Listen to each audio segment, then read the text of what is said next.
اس کا مطلب وہ ہاتھ والی منزل اسے دنو کہتے ہیں.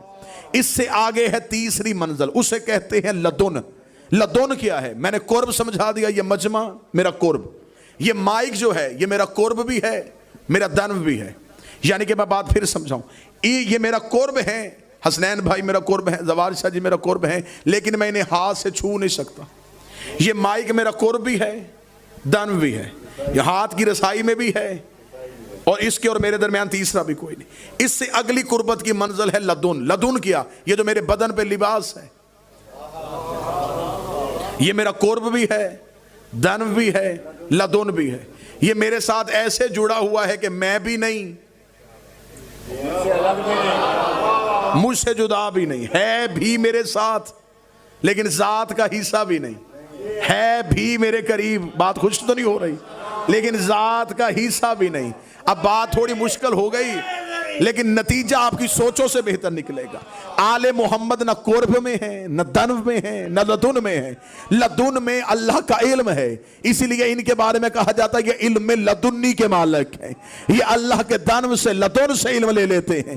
اب اس سے اگلی منزل ہے اندیت. اب یہ پڑھا لکھا مجمع ایک لمحے کے لیے سوچے گا کہ اس لباس سے آگے اور کیا چیز ہو سکتی ہے. لباس سے آگے تو صرف ذات ہی ہے, نہیں, لباس سے آگے بھی ایک چیز ہے جو اندیت میں ہے. یہ جو میں گفتگو آپ کے سامنے کر رہا ہوں, یہ جو لفظ میں آپ کے سامنے پڑھ رہا ہوں, یہ میں کہیں سے دیکھ کے نہیں پڑھا, کہیں سے سن کے نہیں پڑھا. یہ لفظ میرے اندر ہیں, اندر بھی ہیں اور نظر بھی نہیں آ رہے, اندر بھی ہیں اور دکھائی بھی نہیں دے رہے. کسی بڑے سے بڑے ماہر طب کو لے کے آؤ, اسے کہو میرے اندر کے لفظوں کو تلاش کرے, جو میرے خون کے ذرے دیکھ سکتا ہے, میری ہڈیوں کی تہیں دیکھ سکتا ہے, لیکن وہ میرے اندر چھپے ہوئے لفظ نہیں دیکھ سکتا. یہ اندر ہیں بھی اور نظر بھی نہیں آ رہے. میں ارادہ کرتا ہوں کہ اگلا لفظ میں یہ کہوں, ادھر میں ارادہ کرتا ہوں لفظ ظاہر ہو جاتا ہے. خدا نے کہا جاہلو انہیں مکے مدینے کی گلیوں میں تلاش نہ کرنا, یہ میری اندیت میں رہتے ہیں, میں ارادہ کرتا ہوں یہ ظاہر ہو جاتے ہیں.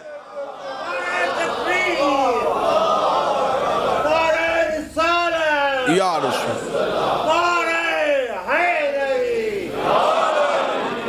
یہ ہے میری اندیت میں. کو بات سمجھ میں آ رہی ہے؟ یہ اندیت میں ہے. معصوم سے ایک بندے نے پوچھا مولا اللہ معبود ہے؟ فرمایا بے شک. اس نے کہا مولا اللہ معبود ہے تو معبود کی تعریف. فرمایا جو ایک لمحہ بھی بغیر عبادت کے نہ رہا ہو. مسجود. فرمایا جو ایک لمحہ بھی بغیر سجدے کے نہ رہا ہو.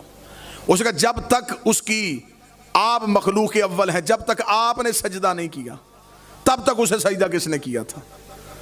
معصوم فرماتے نحن مشیت اللہ, ہم اللہ کا ارادہ ہیں. جب سے اللہ ہے تب سے ہم ارادہ پروردگار بن کے اس میں رہتے ہیں. پھر اس نے چاہا کہ اپنے ارادے کو ظاہر کرے, اس نے ایک کلمہ جاری کیا, نحن کلمۃ اللہ, وہ اللہ کا پہلا کلمہ ہم ہے. اس نے اپنے ہی نور سے ہمارے نور کو علیحدہ کیا. جب نور کو علیحدہ کیا اب اس نور کو اس نے مخلوق کر دیا, خود وہ خالق ہو گیا. اب اس نے چاہا کہ یہ نور جا کے زمانے میں میری پہچان کروائے. فرمایا جب اس نے ہمارے نور سے کو اپنے نور سے علیحدہ کیا تو اس نے ہمارے نور کو مقدس حجابات میں رکھا. 12,000 سال تک نور حجاب قدرت میں رہا, جہاں پر سبحان ربی اللہ کی تسبیحیں پڑھتا رہا. 11,000 سال تک نور حجاب منت میں رہا, جہاں پر سبحان من ہوا قائم لگیا لہو کی تسبیحیں پڑھتا رہا. 10,000 سال تک نور حجاب سعادت میں رہا, جہاں پر سبحان من ہوا دائم لگیا سو کی تسبیحیں پڑھتا رہا. 9,000 سال تک نور حجاب رفت میں رہا, جہاں پر سبحان الرفیع الاعلیٰ کی تسبیحیں پڑھتا رہا. 8,000 سال تک نور حجاب کرامت میں رہا, جہاں پر سبحان من ہوا غنی لفظ کر تسبیحیں پڑھتا رہا. 7,000 سال تک نور حجاب منزلت میں رہا, جہاں پر سبحان ذی العرش والعظیم کی تسبیحیں پڑھتا رہا. 6,000 سال تک نور حجاب رحمت میں رہا, جہاں پر سبحان ذی العرش والرحمت العظیم کی تسبیحیں پڑھتا رہا. 5,000 سال تک نور حجاب نبوت میں رہا, جہاں پر سبحان ذی المن والمنان کی تسبیحیں پڑھتا رہا. 4,000 سال تک نور حجاب ہیبت میں رہا, جہاں پر سبحان ذی الہیبت عند الماء کی تسبیحیں پڑھتا رہا. 3,000 سال تک نور حجاب غیبت میں رہا, جہاں پر سبحان ذی الغیبت عند الماء کی تسبیحیں پڑھتا رہا. 2000 سال تک یہ نور حجاب حسن میں رہا، جہاں پر سبحان ذی الحسن والجمیل کی تسمیہ بڑھتا رہا۔ 1000 سال تک نور حجاب شفاعت میں رہا، جہاں پر سبحانہ و بحمدہ کی تسبیح بڑھتا گیا۔ معصوم فرماتے ہیں ان 12 پردوں سے ہمارے نور کا باہر آنا تھا۔ فقطر منہم اطل فقطر 4 شرور، ہمارے نور سے 1,24,000 پسینے کے قطرے گرے۔ خدا نے ہر قطرے کے صدقے ایک نبی بنایا، ہمارے پسینے کے قطرے گرتے گئے۔ کوئی آدم صفی اللہ بن گیا، کوئی نوح نجی اللہ بن گیا، کوئی ابراہیم خلیل اللہ بن گیا، کوئی موسیٰ کلیم اللہ بن گیا۔ آج پوری دنیا میں کوئی مسلمان ایسا نہیں جو حضرت آدم کو رضی اللہ کہتا ہو، حضرت ابراہیم کو رضی اللہ کہتا ہو، حضرت نوح کو رضی اللہ کہتا ہو۔ آدم علیہ السلام، ابراہیم علیہ السلام، نوح علیہ السلام، یہ جنہیں علیہ السلام کہا یہ بنے کیسے تھے؟ ہمارے نبی کے پسینے سے۔ جو پسینے سے بنے وہ علیہ السلام ہوتے ہیں، تو جو خون سے بنے وہ رضی اللہ کیسے ہو؟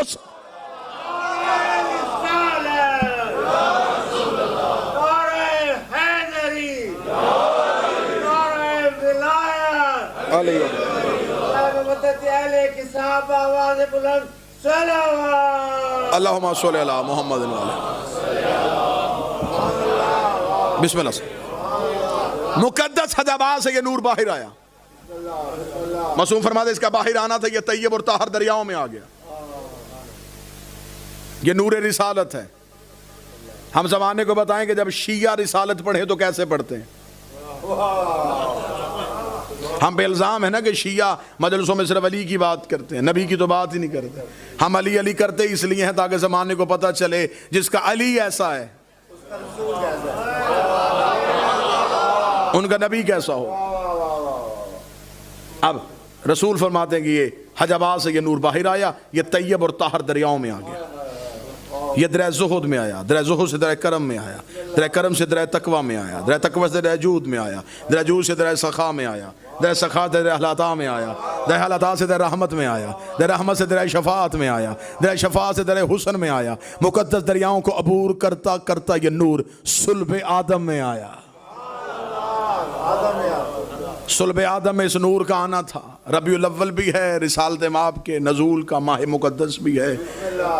فرماتے صلب آدم میں اس نور کا آنا تھا۔ یہ صلب آدم سے صلب شیس میں آیا، صلب شیس سے صلب انوش میں آیا، صلب انوش سے صلب کنان میں آیا، صلب کنان سے صلب محلائیل میں آیا، صلب محلائیل سے صلب بازر میں آیا، صلب بازر سے صلب ادریس میں آیا، صلب ادریس سے صلب اخنوخ میں آیا، صلب اخنوخ سے صلب مسلوشخ میں آیا، صلب مسلوش سے صلب ملک میں آیا، ملک سے صلب نوح میں آیا، صلب نوح سے صلب سام میں آیا، سام سے فرشد میں آیا، پھر فرشد سے صلب شالق میں آیا، صلب شالق سے صلب عبر میں آیا، صلب عبر سے صلب فالق میں آیا، صلب فالق سے صلب ارغو میں آیا، صلب ارغو سے صلب طارق میں آیا، صلب طارق سے صلب ابراہیم میں آیا، صلب ابراہیم سے صلب اسماعیل میں آیا، صلب اسماعیل سے صلب کدار میں آیا، صلب کدار سے صلب بنت میں آیا، بنت سے صلب حمل میں آیا، صلب حمل سے صلب یس میں آیا، صلب یس سے صلب یمسئی میں آیا، صلب یمسئی سے صلب عاد میں آیا، صلب عاد سے صلب عدنان میں آیا، صلب عدنان سے صلب ماد میں آیا، صلب ماد سے صلب مدرکہ میں آیا، صلب مدرکہ سے صلب خزیمہ میں آیا، صلب خزینہ سے کنانہ میں آیا، صلب کنانہ سے صلب نظر میں آیا، صلب نظر سے صلب مالک میں آیا،